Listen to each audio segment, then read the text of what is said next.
नमस्कार मावशी. नमस्कार. नमस्कार. काय करता मग तुम्ही? शेतामध्ये करतो ताई. हा, शेतामध्ये कामाला जाता. आता तापमान खूप वाढलेलं आहे. वाढलं हो ताई. मग कसं शेताला जाता एवढ्या तापमानामध्ये? खूप तगमग करते ताई जीव. हा, किती अवघड आहे हो शेतकऱ्याचं अवघड आहे जीवन. हो. हा, सकाळी लवकर 5ला उठणं, जाणं, 12-1ला येणं. काम करून तर खावं लागते पोटासाठी. नाही. पोट थांबते का? थांबना ताई, आपण एवढं करता तर पक्षी काय म्हणावं, पाणी भेटत नाही, वेळेला त्याला चारा भेटत नाही. आपण तर मनुष्य आहो, आपल्याला तर तोंड आहे, त्याला तोंड नाही ताई. हा, त्याचा जीव काय म्हणाव. किती अवघड आहे हो. त्याच्याकडे बघून मला लई कस तरीच वाटते बघा. बघा, मावशी म्हणतात की शेतामध्ये जाते, लवकर उठते आणि 12-1ला मी घरी परत येते. म्हणजे पोट थांबत नाही. 12-1ला का होईना पण घरी यावं लागते, कामालाही जावं लागतं. पण पशुपक्ष्याचं काय, असा मावशीला प्रश्न पडलेला आहे. हाच प्रश्न तुम्हाला आम्हाला पण पडलेला आहे की खरंच पशुपक्ष्याचं काय हो. आपल्याला काम पोटासाठी करावं लागेल. आपण सकाळी जाल 4 वाजता, 3 वाजता कामाला जाल, ऊन टाळून जाल, घरात एसीला पंख्याला बसाल. पण पशुपक्ष्याची एसी पंखा काय हो सांगा तुम्ही. खरंच किती कमाल आहे. किती कमाल आहे, लई कमाल आहे. त्याला पाणी नाही, चारा नाही, त्याने काय म्हणावं ताई. त्याने कुठं खावा, अशा काळ्या रानामध्ये काय खावा, हो, बघा. पाणी पिवा. बघा कुठं काय भेटते त्याला. बघा, असं काळं रान आहे. काळं रान आहे. कुठे ज्वारी आहे तर त्याला खूप जण असे दगड मारतात, गोपन घेऊन मारतात. त्याला तिथं पण थांबू देत नाही. त्याला काय म्हणावं त्यानं. म्हणजे पक्षी ज्वारीच्या ते क्षेत्र असते ना, बघा इथं एक टाळक्याचं शेत आहे पहा इथं. त्याला माग लागलं तर तिथं पण गोपनीनं धोंडा मारतात. ते शेतावर कणसावर जे चिमणी बसते ना खायला, तर आपण काय करतो, चिमण्या खाता येत म्हणून अशी गोपन करून त्या गोपनीनं असा दगड मारून त्या चिमण्याला उठून टाकतो. त्याचे पोट एवढेच राहतात ताई. ते किती खाय गेले, त्याने खाण्या काय कमी पडते का, पण लोकांना कळत नाही. बघा मग कसं आहे. बघा, आज त्यांना आपण नाही दिलं तर अशा काळ्या शेतीमध्ये काय मिळणार आहे. तर ज्यांची कोणाची ज्वारी शेतात असेल, चिव काऊला खाऊ द्या ना जरासं, काय फरक पडते. वायनेर आले का हाणत राहतात, कोणते काय झाले का हाणतात. दान धर्म करायचं, किती चांगलं त्याच्यासोबत राहायचं. त्याचं ओळखू सुखदुःख आपल्याला येण्यात येते कोणाला. आणि आपणच प्राणी मात्राची सेवा आपणच करायची आहे. कारण आपण बुद्धिवान प्राणी आहोत. आणि दूर दूर बघितलं तर काहीच दिसत नाही हो, काहीच दिसत नाही. हे पहा, दूर दूर जर बघितलं तर फक्त दिसतं ते एकमेव जंगल दिसतं. हे पहा दूर दूर. आणि अशा ह्या जंगलात आम्ही असे शेताच्या कट्ट्यावर, काय नाला म्हणतात का मावशी याला? हो हो, कालवा. या कालव्याच्या काठाला आम्ही बसलेले आहोत दोघी जणी. तर पहा मावशी, मग आता आज कामाला गेला नाहीत ना तुम्ही? तर तुम्हाला सांगते मी, तुमच्याकडे काल प्रोग्राम होता यांच्याकडे, म्हणून ह्या कामाला गेले नाहीत. आज आमच्या इथं एका बंधूचं लग्न आहे मुलीचं, तर त्या लग्नासाठी मी आलेली आहे. तर मी म्हणलं चला ताई, आपण इथं शेत दिसत आहे जवळ, तर आपण व्हिडिओ काढूया.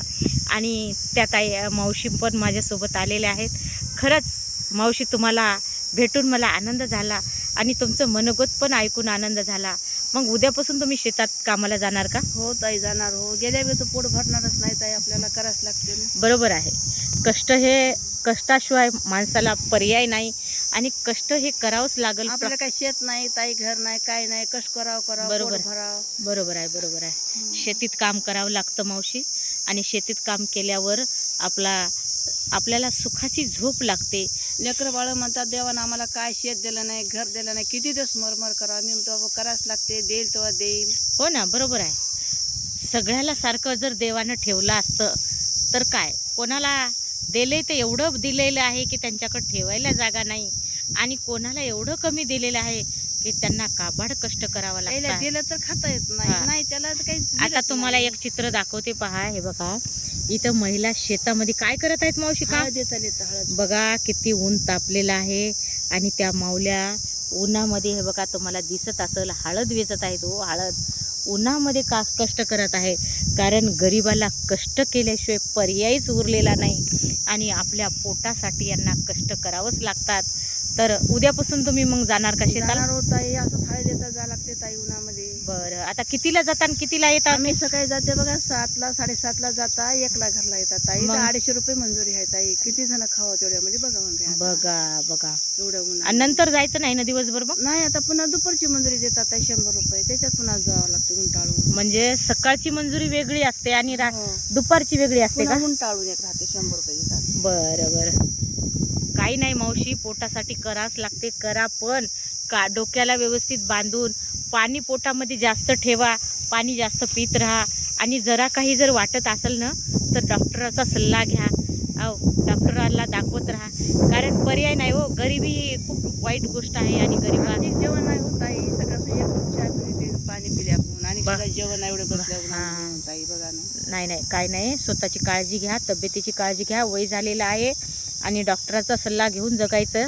आणि डाकेताई यूट्यूब चॅनलवर जर पहिल्यांदा आले असाल ना हो ताई. तर सगळेजणी डाकेताई यूट्यूब चॅनलला सबस्क्रायबर व्हा. ताई एक सांगते, मी माऊलीच्या शेवेला गेलते ज्ञानेतला, तर माझ्या गोळ्या बंद झाल्या हो ताई. खरं? ज्ञानेतला गेलते, माऊलीनं डोक्यावर हात ठेवल्यानं सगळ्यांना माऊलीची सेवा करावं, चांगलं राहावं ताई. जावं ज्ञानेतला असं वाटते माझ्या जीवाला. बरं बरं. बघा, यांचे गुरुकडे गेले होते मी दर्शनाला आणि यांनी दर्शन घेतलं आणि यांना समाधान, सुख प्राप्ती झाली. झाली ताई. हा, बघा, गोळ्या बंद झाल्या. गोळ्या बंद झाल्या. किती समाधान. गोळ्या होत्या हा. ताई, डोक्यावर हात ठेवले म्हणजे सगळं कमी झालं ताई. कमी? सगळ्यांनाच जावं ताई, बघा भेट घ्यावं सगळ्याची. बघा, ह्यांनी गुरुदर्शनाला गेले आणि ह्यांच्या गोळ्याच बंद झाल्या म्हणा. म्हणजे असं समाधान, अध्यात्मामध्ये समाधान पण मिळते हो.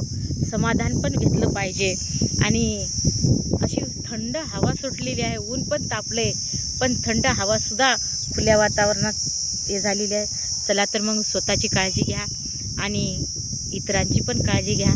स्वतः जगा आणि दुसऱ्याला पण जगवा. जगवा. चला मग भेटू दुसऱ्या व्हिडिओमध्ये. हो, भेटू ताई.